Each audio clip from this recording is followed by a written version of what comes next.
Good day, everyone. Welcome back to Entitled People subreddit with stories about people who think the rules don't apply to them and they should get whatever they want. Now, without further ado, let's get Eargasm with rKush. The first story of today's video was posted by CWU007. Karen, he's taken and not into you. Names have been changed to protect the people. Let's set the stage. Me, Ellie, my boyfriend Tom, Tom's friend John, John's fiancée Jane, and Jane's sister Karen. Tom and John had been friends for years and hung out quite often. John had lost his first wife and infant son in a car accident years prior. John had found love again in Jane and would bring Jane along. Tom was also starting to bring me along. Lately, Karen was also starting to tag along. Karen also had 2 children from 2 prior marriages and could not afford to babysit, so she'd bring them along. This prevented us from doing adult activities and talking about adult topics. I had also noticed Karen constantly giving me a chronic B-word face look. Then she seemed to make every excuse to be around Tom. Once Jane's car needed new spark plugs. Tom's a pretty good mechanic, so he offered to change them for her. Right behind Jane was Karen. Karen would also make every excuse to get between me and Tom and get me away from her kids. She also started to give me faces that say, "Stay away from him," and "You're the only reason why I can't have him." After John and Jane got married, John and Jane wanted to take Tom and me out to dinner, a double date. We made sure it was just the 4 of us. Well, 10 minutes before dinner, we got word that Karen and her kids would be joining us. At the dinner table, I was playing a math game with Karen's son. Tom was doing the same with her daughter. Out of the blue, Karen yells in my face, "No math at the dinner table," but left Tom alone. I later asked Tom if he felt that Karen was trying to hit on him. Tom said yes. Tom assured me that he had no interest in Karen, and even if I wasn't his girlfriend, he still would not have interest in her. She's not his type. He wouldn't even consider her as a friend. The only reason why he treats her as a friend is that she's John's sister. If Karen was a teen or someone in her early 20s, I would have brushed this off as immaturity. But Karen was a woman in her mid-30s. Over a year, things progressively got worse. Now, aside from tagging along with John or Jane to see Tom, Karen was coming to Tom's place alone. Tom kept brushing her off, telling her he was busy. Karen never seemed to get the memo. We would even blatantly mention the book and the movie, "He's just not that into you," during conversations. At one point, I was even afraid she was going to try and hurt or kill me just to get Tom. Finally, one day Karen showed up and Tom's mom was also there. Having known what had been happening, Mom confronted Karen. Mom said that Tom and Ellie are together and that Tom has no interest in her. If she shows up unannounced one more time, she will help Tom and I file a restraining order against her. Also, that she had a black belt in karate. She does, and that her husband has a nice arsenal of guns. He does, and isn't afraid to loan us some. Tom also called Jane to tell her that the next time Karen showed up uninvited to a get-together, he and I would be the ones canceling. Although Karen stopped showing up unannounced, she became super friendly with Tom at parties and get-togethers, especially when I wasn't there. John had a birthday party at Karen's house. I could not attend due to work. Tom told me that virtually the whole time, Karen would follow him and offer him a seat, even in the middle of the hall. For those of you wondering why Tom didn't just tell Karen to knock it off, Tom does not like confrontation. Tom is also a large guy, 6'5", 300 pounds, but he's a gentle giant and quite a softie. He doesn't like people thinking he's big and tough, so he doesn't show it. Quite often, he did mention to Karen that he had a girlfriend and was happy with her, like me. He assumed a twice-divorced, 30-something-year-old woman would know better. He also talked to John and Jane about Karen. Jane said she would handle her sister, but we're assuming she never did. Why? You find out next. This story has a very twisty end. John and Jane divorced after 18 months of marriage. When Jane and John first met, Jane had a lot of credit card debt. He had a sob story about how it was to help her mom. After they got married, John helped pay off all the debt.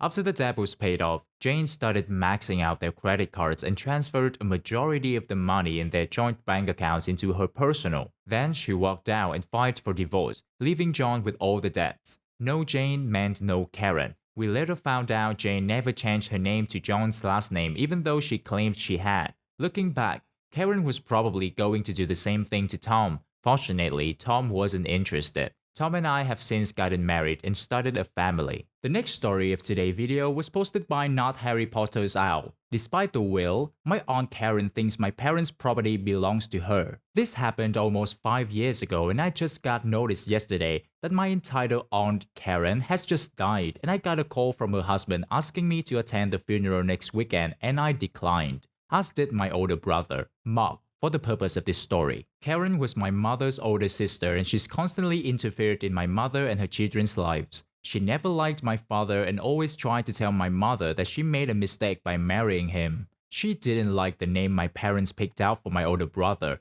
and my great-grandmother died the day before I was born. And when Karen found out they were going to name me after her, Karen freaked out and said she wanted to name her potential future kid that, so my mother couldn't use it. Then she tried to talk her out of it by saying it's too old-fashioned and kids would make fun of me, which they did, but for other reasons. See my username for a clue. She criticized both my brothers and my choice of friends and even complained when I started playing softball because proper ladies didn't play sports, and if her daughter ever tried playing a sport, she would have her removed from the team. Spoiler, she never had children. The day after my 16th birthday, my parents drove on a business trip down to California. I live in Idaho. My dad said that when they got back, he would drive me to the DMV to get my license. He never did, because on the drive to California, they hit a patch of ice, spun out, crashed, and died. I was a wreck for some time after that. I didn't even want to attend my high school graduation later because my parents wouldn't be there.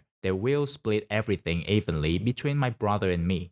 At the funeral of my parents, who owned their own business, the production manager, Tim, was talking to my brother and my brother told him that in a couple of weeks he would step in and take over and he was counting on Tim to run things smoothly until then and help him taking it over and learning the ropes. I had no interest in the business, other than it was a guaranteed summer job when I was growing up, so I stayed out of it and just collected profit checks until I sold my half to Mark and he continues to run the business to this day. Mark told Tim that he should assure the employees there that their jobs were safe and that no major changes would be made. Then one day, Aunt Karen showed up and began putting her stuff in my parents' office, and then Tim confronted her about this. She said his services were no longer needed and he was fired. Tim called Mark up and Mark went down with the family attorney, some police, and the necessary paperwork and had her removed. While she said the place was now hers because it was her sister's, so she was now the owner. As long as I have known her, she has never had a steady job and has had 3 husbands,